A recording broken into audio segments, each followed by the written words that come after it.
Hey guys, it's Mathil here once again, and a few days ago I discovered that the Stormcall duration enchant goes up to 45% on the Uberlab version, which I had not known previously, and after just seeing that, I thought that was completely insane.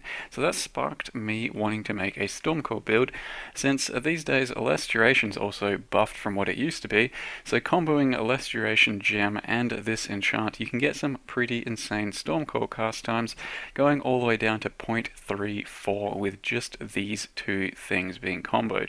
Now without the enchant, you're at 0.69, and it's still pretty damn close to instant, but it's not quite instant. So with those two, it essentially makes Stormcall an instant spell, and I tried to make a build around Stormcall because of that. So this is the resulting build, or basically what happened.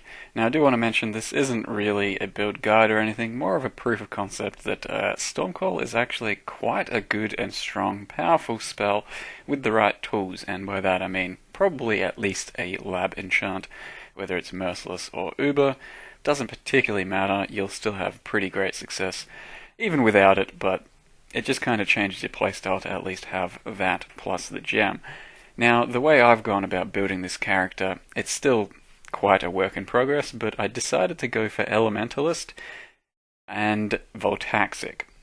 So non-crit, so we don't have to worry about scaling crit whatsoever, and Voltaxic so that I don't really have to worry too much about any sort of penetration, and that frees up my Elementalist for a bit more DPS sort of passives and a bit faster clear speed because of that, while potentially in the long run, the high-end maps and the high-end bosses, it probably won't be quite as good as a penetration build, because you might scale a bit better damage out of that, especially against really high-tier bosses. I think if you're going to go crit, the best way to do it is probably be an Inquisitor, but I've played quite a few Inquisitors this league already, so I really didn't feel like making a crit version of the build, and that's why I was either going to do Totems or land on an Elementalist over here, and it's been working out pretty well, but I'm pretty much about to respec into ES at this point. By this point of the character, it took me to, I don't know, 70, 80 as life-based, and it felt really good, but I think there's more potential out of an ES version, which is why I started to move into that sort of direction. Even though I was really quite happy with the life-based version, you should be able to hit about 5.5k life, really good clear speed, really good feel. It's just that CI will take you just that little bit further in the endgame maps, I think, due to having quite a larger amount of effective health pool in the form of ES without really losing any damage whatsoever. So I'll show you what the character currently is built around. Right this minute, it is currently a CI spec witch. We're level 86 elementalist. For, like I said, up until about level 83, 82, something like that, I was life-based. But the important things about the character, what I'm built around, is being an elementalist, going for Conflux, and Prolif, as per usual, that's what the OP shit on Elementalist is. And then I've also paired it with Liege of the Primordial while running a Flame Golem and a Lightning Golem, which gives me quite a substantial boost for DPS as non-crit. And as well as that, I went with Pendulum of Destruction. So not needing Paragon of Calamity for Reflected Ellie freed me up to get basically one of these two, which are really good DPS boosts, and I don't need that because I'm running Voltaxic. So buying a Voltaxic with Culling Strike on it costs something like 1 Chaos. This one costs 20 because it was 6-socketed, but Voltaxics are really cheap. Find one you kind of want if you want to play the same sort of build. What that does is spread my damage into 60% chaos, so a lot of my damage doesn't need penetration and isn't resisted by a lot of things in the game. Now you can see my tooltip is changing all the time, and that is because of Pendulum of Destruction. How it works is every 10 seconds you'll have a 4-second buff for your elemental damage and area, and that is only indicated by this little circle around your character. It doesn't come up in buffs at all. So you see it's 6.6k average, boom, circle, and all of a sudden I have a lot bigger area as well. So it's kind of tricky to see, but trust that it's doing good work for you. So the golems themselves also buff me quite substantially. As you can see, 6.7 all the way up to 7.3. So that's something like a 10% boost just from the golems by themselves, as well as the fact Lightning Golem gives me, what, 20 cast speed almost, and attack speed, so that's quite nice. And on top of that, running Voltaxic, I can blink arrow whenever I need, just to get out of things real quick, and save me a 4-link full lightning warp. While I was life-based, I was running a carcass jack, as well as a life ring, a warped timepiece, but in general the gear's not terribly important, you just go with whatever you can, and find it out yourself. And being CI, you just kind of respec most of the life nodes into ES nodes, but I'll put up both trees.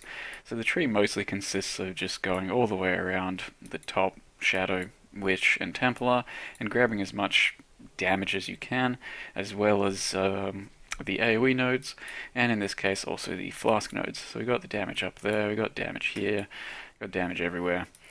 And since I'm CI now, you need Ghost Reaver as well as CI and a few other things. But if you just want to play as build and farm up to like tier 10, tier 12 maps really fast, then Life Base is perfectly fine and you don't need to be ES at all. I was farming Jungle Valleys at like 3 to 400 million XP an hour, and that was going just great, and I loved it. Just at the end of today's stream, I viled my Stormcall and it turned into a 21, but I was running a level 19 for pretty much everything you see in the videos. The important links here, let me get rid of these guys. The important links here are Stormcall, Less Duration, and Echo. Those are probably your 3 staples. Beyond that, you go Controlled Destruction, I would think, and then get Increased Area in as well, and of course sub in Conk Effect whenever you want single target damage. If you have a 6th link, then for me, I think Added Lightning is my 6th link over here, and once again, still sub in Conk Effect whenever you want more DPS. So this would be your theoretical 6th link DPS here, going up to 8.5, 10k, something like that. And currently I'm running Wrath plus Herald of Thunder because this is currently all the ES I need, so I'm not running Discipline. And if you're life-based, this is what you do, you wouldn't need to run Discipline, so your average damage looks pretty damn good, and it's good enough for pretty much everything that you're going to be going through. At Series Promise, that gives you quite a lot of leech, and some extra damage.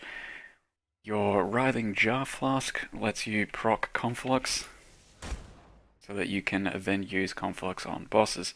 So it's kind of handy to use, but not strictly essential if you really don't want to run it. Beyond that, I'm currently running Warlord's Mark attached to Orb of Storms, Curse on Hit, and Herald of Thunder. So Herald of Thunder, Warlord's marks things quite a lot, and that's what keeps me up for life and mana leech, whereas on single target, or whenever I really need some Warlord's mark action, I'll drop an Orb of Storms and it'll curse everything in the vicinity. Pretty much always. Vile Haste, Vile Discipline, and Increased Duration. There's not much else to really mention there. The life base is a lot easier to build and a lot more comfortable to play, but I think ES should be more worth it in the long run if you can get the gear for it. And then, as I said, this is what the character looks like chaining Jungle Valleys. I was essentially chaining Jungle Valleys and tier 7 maps because I was trying to farm Lucky Deck to absolutely no avail, but it was really smooth and fun and fast. Like I said, basically every map type is really smooth and pretty good on this character. I was very happy with how it's performing so far. There's still a lot I'm figuring out and potentially changing, but for the life-based version, what you see right here is essentially how it's going to play out and how it performs.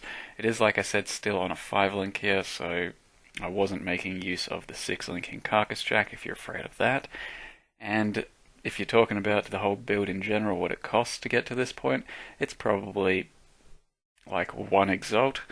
If you include the Helm Enchant is expensive as balls. It cost me 2x just to get a base, and they're pretty limited. So if you can get a Merciless base at the very least, that's lovely. If you can't, well, you're just going to be playing with a bit of extra delay.